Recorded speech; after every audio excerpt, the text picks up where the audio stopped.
பாரதிய ஜனதா தலைமையில் அமைக்கப்பட்ட கூட்டணிக்கு பாரத பிரதமர் பல முறை தமிழகத்திற்கு வந்து கூட்டணி கட்சி வேட்பாளரை ஆதரித்து பிரச்சாரம் செய்தார்கள். பாரதிய ஜனதா கட்சியுடைய மூத்த தலைவர்கள், அமைச்சர்கள், திரு அமித்ஷா அவர்கள், திரு நட்டா அவர்கள், திரு ராஜ்நாத் சிங் அவர்கள், திருமதி நிர்மலா சீதாராமன், இப்படி பல மத்திய அமைச்சர்கள் தமிழகத்திற்கு வருகை புரிந்து அவருடைய கூட்டணி வேட்பாளருக்கு ஆதரவாக பிரச்சாரம் செய்தார்கள்.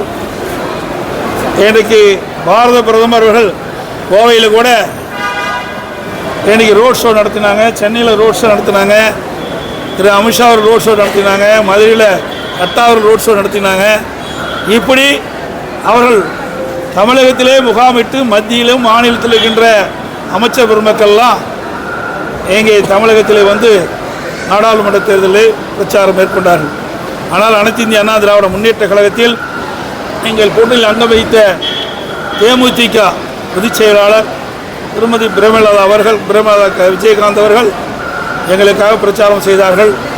எங்கள் கூட்டணியில் அங்கம் வைக்கின்ற சில கட்சி தலைவர்கள் போட்டியிட்ட நாடாளுமன்ற தேர்தலில் போட்டியிட்ட காரணத்தினால் ஒரு சில தொகுதிக்கு தான் வந்து பிரச்சாரம் செய்ய முடிஞ்சது.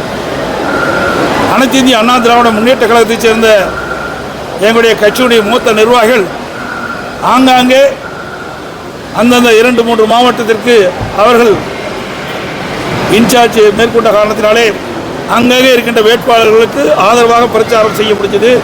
ஏனென்று சொன்னால் திராவிட முன்னேற்ற கழக கூட்டணி வேட்பாளரை வெற்றி பெற செய்வதற்காக திராவிட முன்னேற்ற கழக அமைச்சர்கள் அங்கே முகாமிட்டிருந்த காரணத்தினாலே எங்களுடைய மூத்த கட்சி நிர்வாகிகள், முன்னாள் அமைச்சர் பெருமக்கள் வேறு நாடாளுமன்ற தொகுதியில் போய் பிரச்சாரம் செய்ய முடியாத ஒரு சூழ்நிலை ஏற்பட்டுவிட்டது. இருந்தாலும் இத்தனைக்கும் இடையில்தான் அனைத்து இந்திய அண்ணா திராவிட முன்னேற்ற கழகம் ஒரு சில வாக்குகள் கூடுதலாக பெற்று இன்றைக்கு வாக்கு சதவீதம் அதிகரித்திருக்கின்றது. அதோட இது நாடாளுமன்ற தேர்தல், சட்டமன்ற தேர்தல் இல்லை.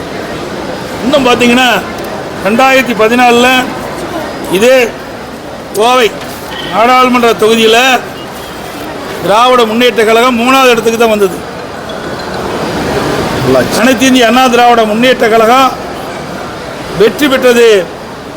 அதற்கு அடுத்த வாக்குகள் பெற்றவர் திரு சிபி ராதாகிருஷ்ணன் அவர்கள்.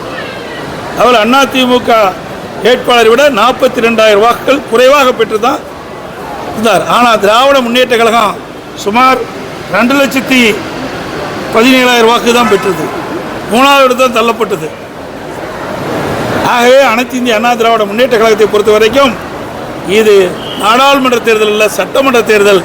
இன்றைக்கி தமிழ்நாட்டு மக்களை பொறுத்த வரைக்கும் நாடாளுமன்ற தேர்தலில் ஒரு மாதிரி வாக்களிப்பாங்க, சட்டமன்ற தேர்தலில் ஒரு மாதிரி வாக்களிப்பாங்க. இது மத்தியில் யார் ஆட்சிக்கு வரணும் என்று இன்றைக்கு வாக்களித்திருக்கிறார்கள் மக்கள். அனைத்து இந்திய அண்ணா திராவிட முன்னேற்ற கழகம் சரிவே கிடையாது.